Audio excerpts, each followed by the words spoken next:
এই ভিডিওতে আমরা পিএইচপির নেম স্পেস সম্পর্কে জানব। নেম স্পেস ইউজ করে আমরা পিএইচপির একটা বড় অ্যাপ্লিকেশনকে খুব সুন্দর করে অর্গানাইজ করে রাখতে পারি এবং একই নাম দিয়ে আমরা ক্লাস নেম তৈরি করে রাখতে পারি, কোনো ধরনের কনফ্লিক্ট হবে না। আমি এখানে ফাইল তৈরি করেছি, 3টা ফাইল তৈরি করেছি। 1.php এই ফাইলের ভিতরে আমি সেম নামে দেখেন এ, এখানেও 2 নম্বর ফাইলেও এ, 3 নম্বর ফাইলেও এ, একই নামে ক্লাস নেম তৈরি করেছি। আর এখানে প্রত্যেকটা ক্লাসের ভিতরে আমি কনস্ট্রাক্ট মেথড এখানে ডিক্লেয়ার করেছি এবং ইকো করে দিয়েছি। এখানে আমি ফাইল নেমটা উল্লেখ করে দিয়েছি যাতে আমরা বুঝতে পারি স্ক্রিনে যে কোন ইকোটা কোন ফাইল থেকে আসছে। ওকে, আর এখানে আমি app.php নামে একটা ফাইল তৈরি করেছি এবং অবশ্যই ফাইল, এই যে 3টা ফাইল আছে সবগুলোকে ইনক্লুড করতে হবে। এখন আমি যদি রিলোড করি তাহলে দেখেন এখানে একটা ফেটাল এরর আসছে যে can not declare class A because the name is already in use. তার মানে যেটা আমি বলছিলাম যে একই নাম দিয়ে যদি আমরা ক্লাস তৈরি করি তাহলে কিন্তু কনফ্লিক্ট হবে। তবে আমরা যদি নেম স্পেস ইউজ করি তাহলে কিন্তু এই ধরনের কনফ্লিক্ট হবে না। আমি নেম স্পেস, অবশ্যই নেম স্পেস কিওয়ার্ডটা ইউজ করতে হবে, দেন একটা নাম দিতে হবে। আমি এখানে নাম দিই হলো, ধরেন দিলাম মডিউল অথবা মডেল দিলাম। এখানেও ইউজ করে এটার নাম আমি ভিন্ন দিই, অবশ্যই সেম নাম দিলেও সমস্যা,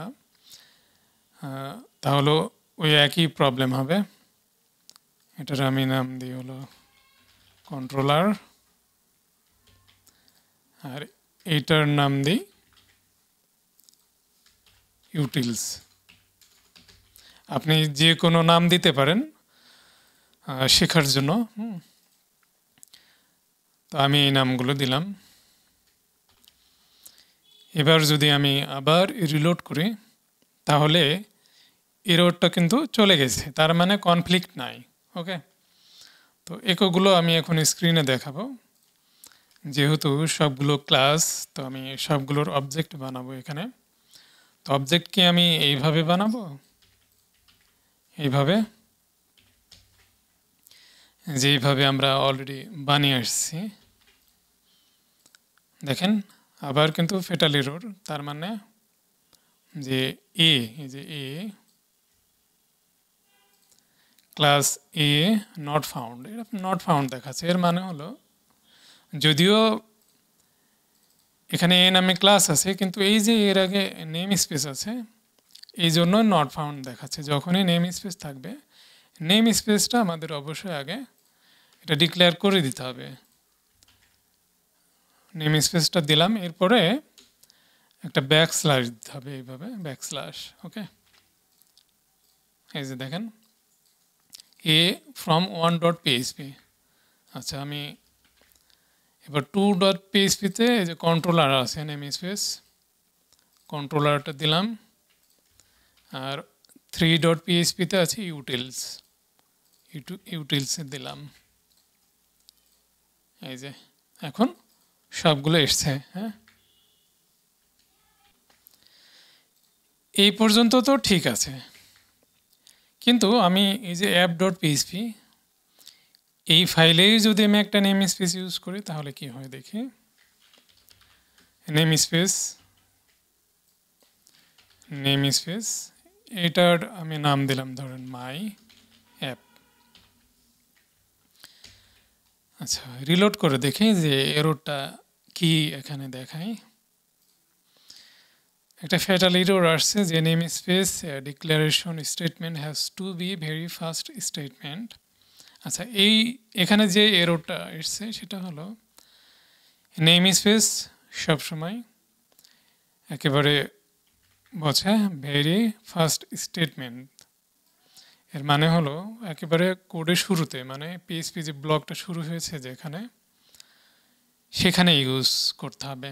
যেহেতু এই নেম স্পেসের আগে কিন্তু এই কোডটা আছে, এই জন্য এররটা আসছে। আমি যদি এটা এখানে নিয়ে আসি তাহলে কিন্তু এররটা, এখানে যে এররটা আছে এই এররটা থাকবে না, কিন্তু পরবর্তী এররগুলো থাকবে। কারণ অলরেডি দেখতেই পাচ্ছেন যেখানে রেড মার্ক শো হচ্ছে।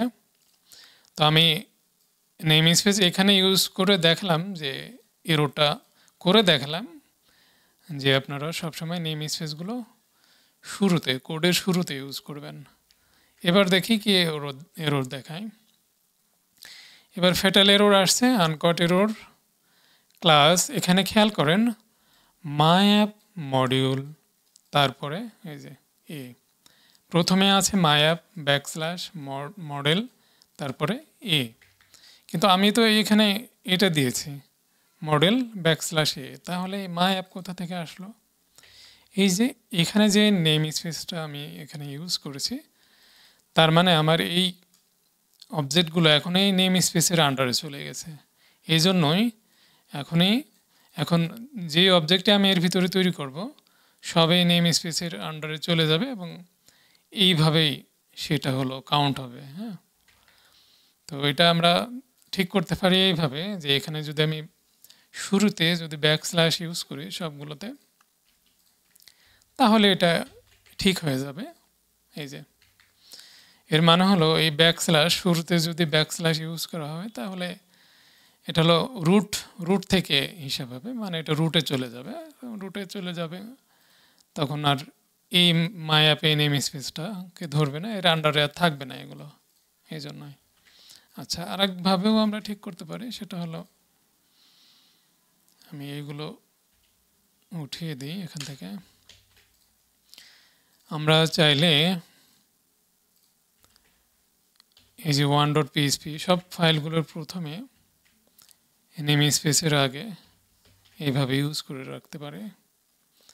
মানে নেম স্পেসটা যতটা সম্ভব স্পেসিফাই করতে হবে, কারণ বড় বড় অ্যাপ্লিকেশনগুলোতে এইভাবে বড় বড় নেম স্পেস ইউজ করে এগুলোকে খুব অর্গানাইজ করা হয়, একেবারে গ্রুপ করে অর্গানাইজ করা হয়।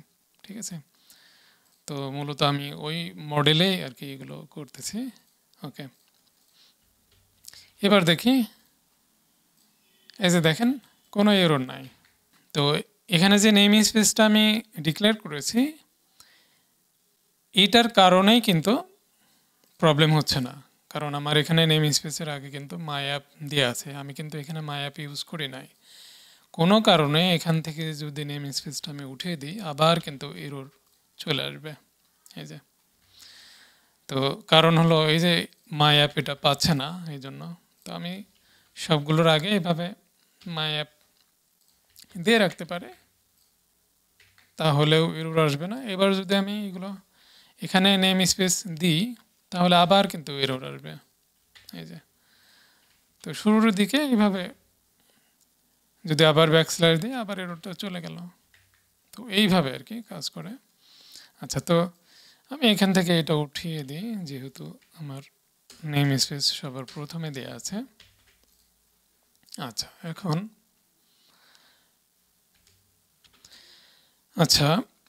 এখন আমি যদি চাই যে আমি এই নেম স্পেসের কোনো কিছুই এখানে যেখানে আমি অবজেক্ট ইনস্ট্যান্সিয়েট করছি সেখানে আমি রাখবো না, তাহলে করতে পারি।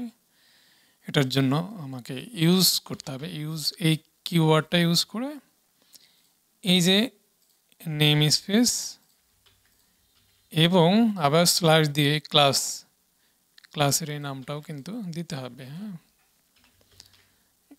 এইবার যদি আমি এখান থেকে এটা উঠিয়ে দিই তাহলে দেখি কি হয়, এই যে কোনো প্রবলেম নাই। আচ্ছা, তো আবার মনে করেন না যে যেহেতু নেম স্পেস এখানে দেওয়া আছে তো মাই অ্যাপ এখানে না দিলেও হবে না, এটা সম্ভব না, এটা এরর আসবে।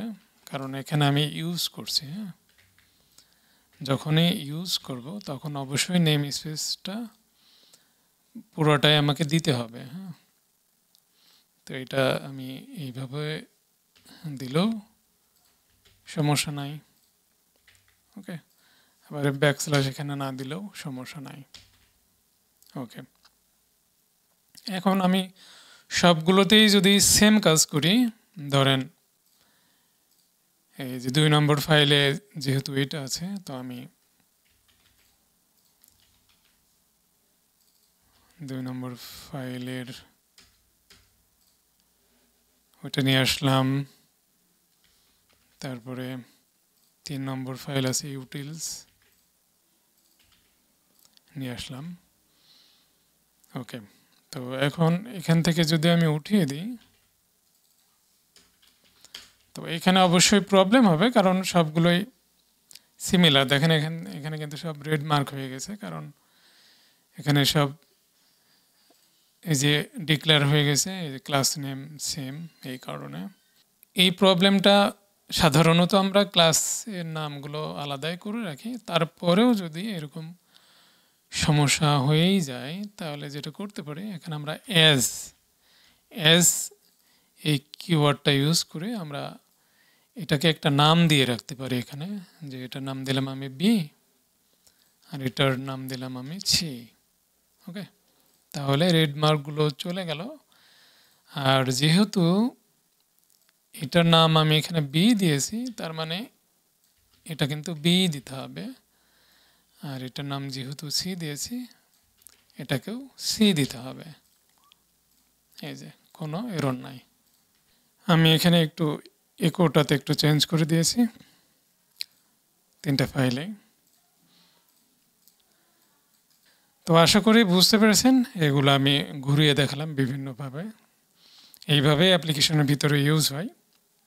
নেক্সট ভিডিওতে অন্য কোনো টপিক নিয়ে আলোচনা হবে। ভালো থাকবেন সবাই।